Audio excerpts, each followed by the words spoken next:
이야기를 좀 하고 싶었어요. 네, 저희가 제목 얘기를 해봤고요. 또 작가님께서 글을 쓰시는 분인 만큼 글쓰기에 대한 얘기도 많이 나오는데 어떻게 하다가 이 비평 생활을 시작을 하시게 된 거예요? 그 계기가 있었어요?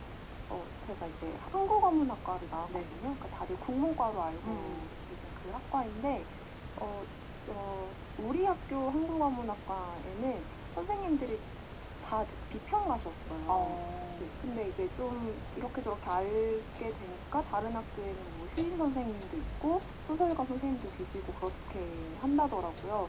근데 제가 들어갔을 때는 선생님들 다 비평가여서 기본적으로 비평을 하는 학습을 되게 많이 시키셨거든요. 네. 네, 근데 또 저는 되게 잘 맞는 교육 방침이었는데 약간은 불친절하다고 해야 될까? 그러니까 뭐 이렇게 쓰면 비평이 된다 이런 걸 알려주지 않고 근데 과제는 다 비평인 거예요. 그래서 막 어떤 게 내 언어인지를 막 찾아야 되는 그 진화면증 과정들이 있었는데 제가 비평에 좀 처음 관심을 가지게 된 거는 이제 1학년 때 어떤 수업을 들으면서 그랬거든요. 근데 그 수업 하셨던 선생님은 아마 지금 저희 학교 계시진 않을 텐데 한 텍스트를 여러 가지 관점으로 계속 다시 읽기 하는 수업이었어요. 그래서 프랑켄슈타인을 일단 읽고 와요. 그러면 이제 우리가 비평 이론을 배우거든요.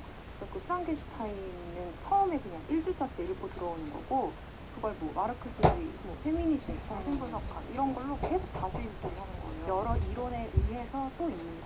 네, 그 이론으로 뭐 예를 들면 페미니즘 이론으로 프랑켄슈타인을 봤을 때 이게 어떤 해석이 도출되는지. 네. 그런데 저는 그 과정이 되게 충격적이었거든요. 왜냐하면 제가 독서를 한다라는 것은 이 텍스트는 읽으면 일정한 정보값을 주고 텍스트는 변하지 않는다고 네. 생각했어요. 근데 그걸 다른 관점으로 읽으니까 아예 이야기가 달라지는 거예요. 근데 그렇다고 텍스트가 변화한 것도 아니잖아요. 그래서 이게 어떻게 볼 거냐에 따라서 상당히 다른 것들이 이야기될 수 있구나라는 걸 좀 알려주게 됐고, 그래서 제가 그때부터 좀 비평에 관심을 가지고 이제 이제 학과 수업을 들을 때도 비평 수업 좀 찾아서 듣고 이렇게 좀 하게 됐어요. 그럼 처음에는 확신이 있었던 거고 100% 그런 건가요? 처음에 일을 시작했을 때는? 처음에는 그 비평이 너무 쓰고 싶었다? 그러니까 이게 알아서 쓴다기보다는 어떻게 하는지 모르겠는 거예요. 그래서 어떻게 하면 내 세계관을 가질 수 있지? 어떻게 하면 내 관점이라는 걸 가질 수 있지? 그걸 너무 알고 싶어서 이 비평을 너무 쓰고 싶었고 그렇게 하는 게 분명히 내가 나 자신이나 내 주변을 파악하는 데 도움이 된다는 어떤 강력한 확신 같은 것이 있었는데 또 이제 해보니 또 약간 다르더라. 그런 면만 있는 건 아니더라. 네. 근데 그럼에도 불구하고 이렇게 계속 글쓰기를 해 나가는 힘을 내야 하잖아요.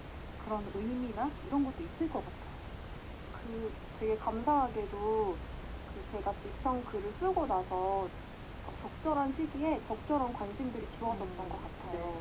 그래서 제가 글을 쓰면서 저 스스로는 내 글의 제1독자는 내가 다루는 텍스트의 주인이 아니라, 그러니까 뭐 작가나 비평가가 아니라 문학에 좀 관심을 가지고 있는데 어디서부터 시작하면 좋을까 하는 사람들이다라고 스스로는 생각하고 있거든요.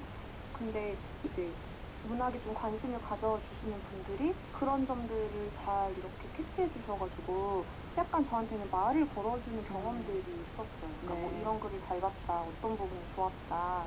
그렇다 보니까 이 글쓰기라는 게 이제는 어느 무렵부터는 오로지 내 것이 아니라 다른 사람들을 되게 향해 있고 다른 사람들에 의해서 재해석되는 그런 작업들이구나.